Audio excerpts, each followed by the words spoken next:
الحمدللہ وکفا وسلام علی عبادہ الذین اصطفیٰ اما بعد اعوذ باللہ من الشیطان الرجیم بسم اللہ الرحمن الرحیم قد افلح من زکاها وقد خاب من دساها سبحان ربک رب العزت عما یصفون والسلام علی المرسلین والحمد للہ رب العالمین اللہم صلی علی سیدنا محمد وعلی آل سیدنا محمد وبارک وسلم اللہم صلی علی سیدنا محمد وعلی آل سیدنا محمد وبارک وسلم۔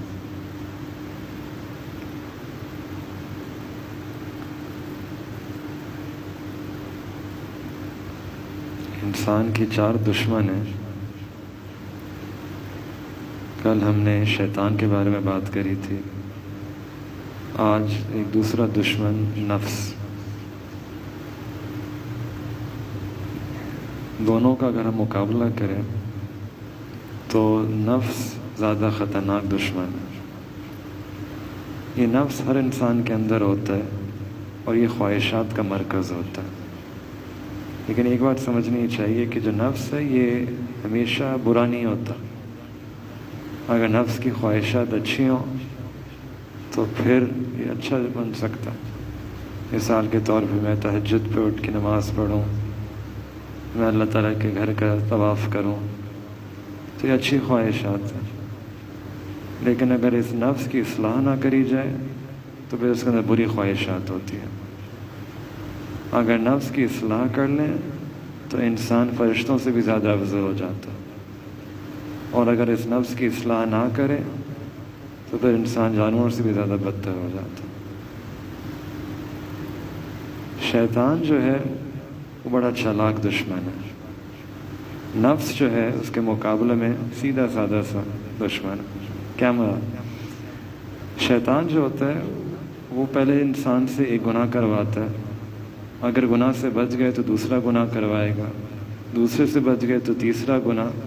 اس کو پرواہ نہیں ہوتی کہ ایک گناہ ہے کون سا ہے، اس کو بس یہ کام ہوتا ہے کہ گناہ کرواؤں میں، کوئی بھی گناہ ہو بس یہ گناہ تو کرے۔ نفس ضدی ہے، وہ ایک گناہ کروانا چاہتا ہے اور بس وہی گناہ کروانا چاہتا ہے۔ جس طرح چھوٹا بچہ ہوتا ہے، اس کو ایک چیز چاہیے ہوتی ہے تو بس وہی چیز چاہیے ہوتی ہے، آپ اتنی ساری چیزیں اور لا کے دے دیں، کہتے ہیں نہیں مجھے وہی چاہیے۔ تو نفس کی مثال چھوٹے سے بچے کی طرح ضدی ہے، اور وہ اپنی ضد میں وہی چیز چاہتا ہے اور وہی منوا کے رہتا ہے۔ اب ہر خواہش تو نفس کی پوری نہیں ہو سکتی نا۔ کتابوں میں ایک واقعہ لکھا ہے کہ ایک بادشاہ تھا، اس کی اپنی اولاد نہیں تھی، تو اس نے اپنے وزیر سے کہا کہ تم اپنے بیٹے کو لے کے آؤ۔ جب بیٹا آیا تو بادشاہ نے کہا اس کی خواہش کو پورا کرو۔ رونا شروع ہو گیا تھا بچہ، تو پوچھا بھی بچے کیا چاہیے؟ اس نے کہا مجھے ہاتھی چاہیے۔ تو بادشاہ نے کہا ٹھیک ہے بھائی ہاتھی لے کے آؤ۔ اب ہاتھی آ گیا، اب پھر رو رہے۔ اب وہ جب کیوں رو رہے ہو؟ مجھے سوئی چاہیے۔ تو سوئی لا کے دے دی اس کو، پھر رو رہے۔ اچھا اب کیوں رو رہے ہو؟ یہ سوئی کے اندر جو سوراخ ہے نا، اس کے اندر سے ہاتھی کو گزار کے دکھاؤ۔ اب ہر خواہش تو انسان کی نہیں پوری ہو سکتی، اس نفس کی اصلاح کرنے کی ضرورت ہے۔ اور شیطان باہر کا دشمن ہے، نفس اندر کا دشمن ہے۔ جو مخبری کرتا ہے نا وہ اندر کے لوگ ہوتے ہیں، تو نفس بھی اندر کی خبریں دیتا ہے شیطان کو، اور اگر نفس خبریں نہ دے تو شیطان پھر کچھ بگاڑ نہیں سکتا۔ شیطان تو صرف وسوسہ ڈالتا ہے، جو اصل عمل کرنا ہوتا ہے وہ تو ہم خود ہمارا نفس کرواتا ہے۔ اس نے پھونک ماری ہے، اب عمل تو ہم خود کرتے، ہمارا نفس کر رہا ہوتا ہے۔ تو اگر نفس کی اصلاح ہو جائے تو شیطان کوئی ہمارا بگاڑ نہیں سکتا۔ لہٰذا جو نفس ہے یہ زیادہ خطرناک دشمن ہے۔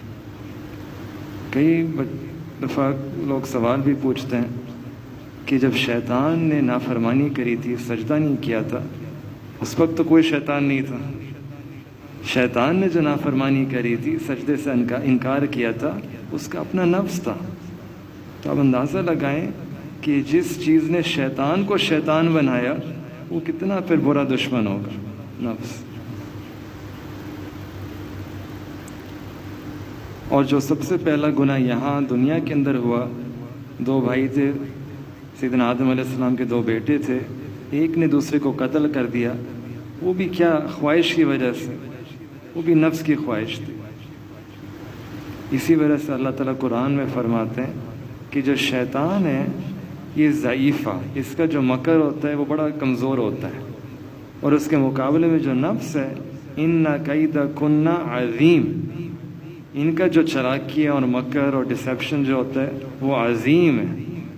تو شیطان کے وسوسے جو ہوتے ہیں وہ ضعیف ہوتے ہیں، کمزور ہوتے ہیں، اس کے مقابلے میں جو نفس کی چلاکیاں ہوتی ہیں وہ بڑی عظیم ہوتی ہیں، وہ پھسلوا دیتا ہے انسان کو. اور یہی وجہ ہے کہ قرآن کا اگر ہم مطالعہ کریں تو جتنی روحانی بیماریاں ہیں ان سب کا تعلق انسان کے نفس کے ساتھ ہے. اللہ تعالیٰ فرماتے ہیں کہ جو شہوت ہے یہ بھی نفس کے ساتھ ہے. وَلِمَنْ خَافَ مَقَامَ رَبِّهِ وَنَهَى النَّفْسَ عَنِ الْهَوَىٰ، جس نے اپنے نفس کو روکا ان بری خواہشات سے، فَإِنَّ الْجَنَّةَ هِيَ الْمَأْوَىٰ، اللہ تعالیٰ اس کو جنت عطا فرما دیں گے. تو یہ جو بری خواہشات آتی ہیں یہ نفس کی طرف سے آتی ہیں، شہوت نفس سے پیدا ہوتی ہے. اسی طریقے سے جو تکبر ہے، اپنے آپ کو بڑا سمجھنا کہ میں بھی کچھ ہوں، یہ بھی نفس کی طرف سے آتا ہے. بخل ہے، کنجوس، یہ بھی بیماری ہے، یہ بھی نفس کی طرف سے آتی ہے. تو حسد ہے، وہ بھی نفس کی طرف سے آتا ہے، قلب کی طرف سے نہیں آتا، دل میں نہیں، یہ نفس کی بیماری ہے. تو جتنی بیماریاں روحانی اندازہ لگائیں، بڑی بڑی مہلک بیماریاں ہیں، ان کا تعلق انسان کے نفس کے ساتھ ہے. تو اسی وجہ سے اللہ تعالیٰ چاہتے ہیں ہم اپنے نفس کو پاک کر لیں، نفس کو ستھرا کر لیں. اور اس بات کی اہمیت ہم اس ایک چیز سے لگا سکتے ہیں کہ قرآن میں اگر اللہ تعالیٰ کوئی حکم دے دیں تو بات ختم ہو جاتی ہے، بس ہمیں کرنا ہے.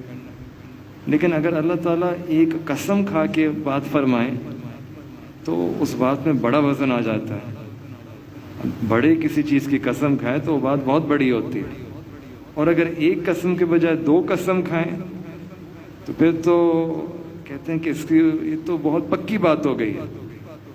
ایک جگہ قرآن میں اللہ تعالیٰ ایک قسم نہیں، 2 قسم نہیں، 3 قسم نہیں، 7 مستقل قسمیں اللہ تعالیٰ کھاتا ہے. والشمس وضحاها والقمر اذا تلاها والنهار اذا جلاها والليل اذا يغشاها والسماء وما بناها والارض وما طحاها ونفس وما سواها فألهمها فجورها وتقواها. ہم نے نفس کو پیدا کیا، اس کے اندر فسق اور فجور بھی رکھا، شر کا مادہ بھی ہے، اور اس میں ہم نے تقوی اور خیر بھی رکھا.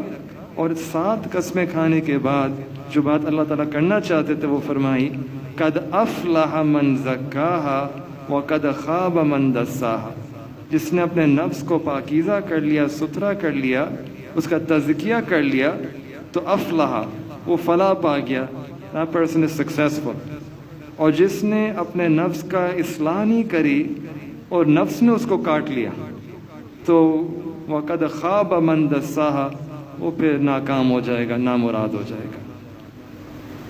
تو اگر اللہ رب العزت 7 قسمیں کھا کے ہمیں فرما رہے ہیں کہ یہ نفس کی اصلاح کریں، اس کا تزکیہ کریں، تو یہ کوئی فضائل والا کام نہیں ہے، یہ فرائض والا کام ہے. یہ انسان کے اوپر ایک ذمہ داری بن جاتی ہے کہ ہم کچھ وقت نکال کے اس کا اثر ہونا چاہیے. جب 7 قسمیں اللہ تعالیٰ کھا رہے ہیں تو ہمارے اوپر اس کا اثر ہونا چاہیے کہ یہ کوئی بڑا اہم کام ہے جو ہمیں کرنا چاہیے. حضرت بایزید بستامی رحمۃ اللہ علیہ فرماتے تھے کہ دوستوں، جنت میں جانے 2 قدم ہیں. پہلا قدم اپنے نفس پہ رکھو، دوسرا قدم جنت کے اندر. اب اس نفس کی جو ہے اصلاح کیسے کریں تو اس کے مشائخ نے 3 طریقے بتائے. پہلا طریقہ تو یہ ہے کہ نفس کی جو مثال ہے نا وہ ایک ایسے جانور کی طرح ہوتی ہے. جس طرح جانور کی تربیت کرتے ہیں نا، اس کو ہم پالتے ہیں، تو اسی طریقے سے جو نفس ہے ہمارے اندر اس کو بھی ہمیں تربیت کرنی ہے. جس طرح گھوڑے کی تربیت کر لیں, پہلے تو بڑا بھاگتا, ہر جگہ بھاگ رہا ہوتا ہے, آپ اس پہ بیٹھ ہی نہیں سکتے, وہ ہاتھ بھی نہیں لگانے دیتا. جو جنگلی گھوڑے ہوتے ہیں تو بڑا آہستہ آہستہ کر کے اس کی تربیت کری جاتی ہے کہ پہلے صرف رسی باندھ دیتے ہیں, پھر اس کے پیچھے ایک رکھ دیتے ہیں, سیٹ رکھ دیتے ہیں, پھر آہستہ آہستہ کر کے اس کو رسی کے ساتھ گھماتے ہیں. پھر ایک وقت یہ بھی آتا ہے کہ آپ اس کے اوپر بیٹھ جاتے ہیں تو آپ کو کچھ کہتا نہیں ہے. پھر چھوٹا 5 سال کا بچہ بھی اس کے اوپر بیٹھ جائے تو وہ گھوڑا بالکل سیدھا سیدھا سیدھا چلتا رہتا ہے. تو اسی طریقے سے نفس کی تربیت کرنی ہے, اس کی اصلاح کرنی ہے, تو اس کے 3 طریقے ہیں. پہلا طریقہ تو یہ کہ جس طریقے سے اس کی جو خواہشات ہیں نا اس کو ہم کم کریں. یعنی ہم جس طرح گھوڑے کو اس کا تھوڑا کھانا کو روک دیتے ہیں تاکہ کمزور ہو جائے, کمزور ہو جاتا ہے تو اس کے بعد پھر آپ اس کو جہاں چاہیں لے کے چلے جائیں. بالکل اسی طریقے سے یہ نفس کی جو خواہشات ہیں, ان خواہشات کو ہم کم کریں. کھانے کی خواہشات, پینے کی خواہشات, سونے کی خواہشات, ان کو تھوڑا کم کریں, اور اس کی وجہ سے پھر نفس کے اندر تھوڑا سا ہم اور پر قابو ہم کر سکیں گے. اور دوسرا طریقہ یہ کہ ہم اب دیکھیں خواہشات تو کم کرتے ہیں, کھانا ہم کم کر لیتے ہیں, روزہ رکھ رہے ہوتے ہیں, لیکن اس کے ساتھ دوسرا کام یہ بھی کرنا ہے کہ نفس کے اوپر ہم عبادت کا بوجھ ڈالیں. گھوڑے کے اوپر ہم بوجھ ڈالتے ہیں تو پھر وہ ادھر ادھر نہیں جاتا, وہ ایک ہی جگہ جا رہا ہوتا ہے. تو ہمیں بھی یہ چاہیے کہ ہم عبادت زیادہ سے زیادہ کریں. اور تیسری بات یہ کہ اللہ تعالیٰ سے دعا مانگیں, کیونکہ قرآن میں اللہ تعالیٰ فرماتے ہیں کہ ان النفس لامارۃ بالسوء الا ما رحم ربی, کہ یہ نفس تو انسان کو گناہوں کی طرف لے کے جاتا ہے, گناہوں کی ترغیب دیتا ہے, سوائے یہ کہ اللہ تعالیٰ کسی کے اوپر رحمت فرما دے. تو معاملہ اللہ تعالیٰ کی رحمت کے اوپر ہے, جس کا مطلب یہ ہوا کہ پہلے 2 کام تو ہمارے کرنے کے, ہم نے کوشش کری, خواہشات سے بچتے رہے, خواہشات کو کم کرتے رہے, جو نفس چاہ رہا ہے اس کا دوسرا کرتے رہے, اور اسی طریقے سے عبادت کو ہم نے بڑھا دیا, عبادت کا بوجھ ہم نے نفس کے اوپر ڈالا. پھر یہ 2 کام کرنے کے بعد اب ہم اللہ تعالیٰ سے دعا مانگیں کہ یا اللہ, جو میں کر سکتا تھا میں نے کر لیا, اب آپ میری مدد فرما دیں, آپ میرے نفس کی تزکیہ فرما دیں, میرے نفس کو ستھرا کر دیں, میرے نفس کو پاک کر دیں, میرے نفس کی جو نفسانی شیطانی جو بری خواہشات ہیں ان کو ختم کر دیں. اللہ تعالیٰ سے دعا مانگیں, کیونکہ اصل میں یہ اللہ تعالیٰ کی رحمت سے کام ہوگا. تو قرآن میں اللہ تعالیٰ اسی نفس کے بارے میں 3 مرحلے فرماتے ہیں, 3 مرحلے بتاتے ہیں اللہ تعالیٰ, کہ سب سے پہلا جو مرحلہ ہوتا ہے جہاں نفس کی تربیت نہیں ہوتی اس کو کہتے ہیں نفس امارہ.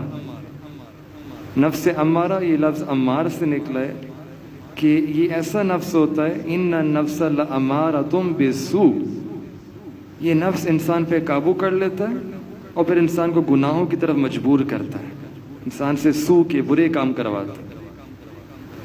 اور آج ہم دیکھیں کہ یہ ایک معاشرہ, ایک پورا کلچر ہے کہ انسان نفس کا غلام بن جاتا ہے. وجہ یہ کہ ہم نفس کو اپنا غلام بنائیں, ایک دوسری زندگی گزار رہے ہوتے ہیں جہاں نفس کی غلامی ہوتی ہے. اور نفس کی غلامی سے کیا مراد, کہ جو نفس کی خواہشات ہیں بس وہی کرنا پڑتا ہے. ہم کہتے ہیں نا من مرضی کی زندگی, وہ جو من ہوتا ہے وہ نفس کی مرضی ہوتی ہے. کہتے ہیں میرا دل چاہ رہا تھا, وہ دل نہیں چاہ رہا تھا, وہ نفس چاہ رہا تھا. تو نفس کی چاہت من مرضی کی زندگی ہوتی ہے, اور اس میں پھر انسان طرح طرح کے گناہ کرتا ہے, طرح طرح کے. اور آج ہم دیکھیں تو پورا ایک معاشرہ ہے جہاں اس کو بڑے دلائل کے ساتھ ہمیں اس کو پروف بھی کرا جاتا ہے کہ تو ٹھیک ہے میں وہی کر رہا ہوں جو میرا دل چاہ رہا تھا. اس پہ کون پابندی لگائے گا کہ میرے دل کی چاہت ہے. وہ نفس کی چاہتیں ہوتی ہیں, اور پھر ایسی چاہتیں ہوتی ہیں تو طرح طرح کی گناہ کروا رہا ہوتا ہے. تو رمضان میں اللہ تعالیٰ نے جو ہمیں مہینہ عطا فرمایا ہے وہ ایک موقع ہوتا ہے کہ انسان اس نفس کی اصلاح کر سکے. اللہ تعالیٰ دکھانا چاہتے ہیں کہ تم اپنے نفس کی خواہشات کو روک سکتے ہو, اپنی خواہشات کو دبا سکتے ہو. وہ کیسے؟ رمضان کے اندر جو ہم روزہ رکھتے ہیں، روزے کا مقصد یہ نہیں کہ بھوکا پیاسا رہنا. روزے کا جو اصل مقصد یہ ہے کہ وہ ہمارے اندر استعداد پیدا ہو کہ یا اللہ ہم آپ کی خاطر اپنی جائز خواہشات کو ختم کر سکتے ہیں، کھانا پینا، اپنی جائز خواہشات سے اپنے آپ کو بچا سکتے ہیں، تو یا اللہ ہم آپ کی خاطر اپنی ناجائز خواہشات سے بھی بچ سکتے ہیں. یہ رمضان کا، یہ روزے کا فلسفہ ہے. اللہ تعالیٰ ہمیں یہ ایک تعلیم دے رہے ہوتا ہے رمضان مبارک کے اندر. پھر اگر انسان اپنے نفس کے اوپر محنت کرے تو ایک دوسرا مرحلہ آتا ہے جسے کہتے ہیں نفس لوامہ. یہ لوام جو اردو میں ایک لفظ ہے نا، ملامت کرنا، یہ اسی سے نکلا ہے کہ یہ ایسا شخص ہوتا ہے کہ جب گناہ ہوتے ہیں، گناہ تو کرتا ہے لیکن گناہ کرنے کے بعد دل میں ملامت ہوتی ہے، دل میں ایک اداسی سی ہوتی ہے، دل میں ایک انسان کو گلٹ ہوتا ہے، ایک چوٹ لگتی ہے کہ میں نے یہ کیوں گناہ کیا، نہیں کرنا چاہیے تھا. انسان محسوس کرتا ہے اس کو. نفس امارہ میں انسان گناہ کرتا ہے لیکن کوئی اثر نہیں ہوتا، بالکل انسان مزے میں گناہ کر رہا ہوتا ہے، آنکھوں سے گناہ کر رہے ہیں لیکن کوئی شرم نہیں، کوئی حیا نہیں. لیکن نفس لوامہ والا جو شخص ہوتا ہے وہ گناہ تو کرتا ہے، پھسل جاتا ہے، لیکن گناہ کے بعد اس کو شرم ہوتی ہے، حیا ہوتی ہے کہ میں نے جو کیا اچھا نہیں کیا. تو ہم جو لوگ ہیں نا، ہم نفس لوامہ کے اوپر ہے. یہ اللہ تعالیٰ نے ہمیں توفیق عطا فرمائی کہ تراویح پڑھی 20 رکعت، الحمدللہ. جو نفس امارہ میں ہوتے ہیں وہ پہ تراویح کی توفیق بھی نہیں ہوتی. ہم اس دوسرے مرحلے کے اوپر ہیں کہ ہم گناہ کرتے ہیں تو کچھ نہ کچھ ایک افسوس ہوتا ہے. اگر اس نفس لوامہ کے اوپر انسان محنت کرے تو پھر ایک تیسرا اور آخری مرحلہ آتا ہے، اور وہ ہے نفس مطمئنہ.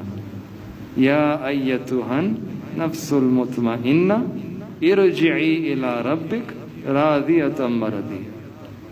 نفس مطمئنہ وہ نفس ہوتا ہے کہ جس کی تربیت کر دی گئی ہوتی ہے، اور تربیت کی وجہ سے، اصلاح کی وجہ سے اب یہ نفس ان چیزوں کے اوپر مطمئن ہوتا ہے جن میں اللہ تعالیٰ کی مرضی ہے. نفس کی وہی مرضی ہوتی ہے جو اللہ تعالیٰ کی مرضی ہوتی ہے.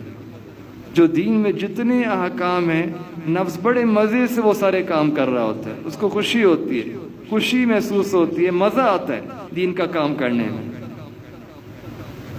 اور اللہ تعالیٰ نے ہمیں رمضان کے اندر نفس مطمئنہ کا ایک چھوٹا سا سیمپل عطا کر دیا ہے روزے کی شکل میں. وہ کیسے؟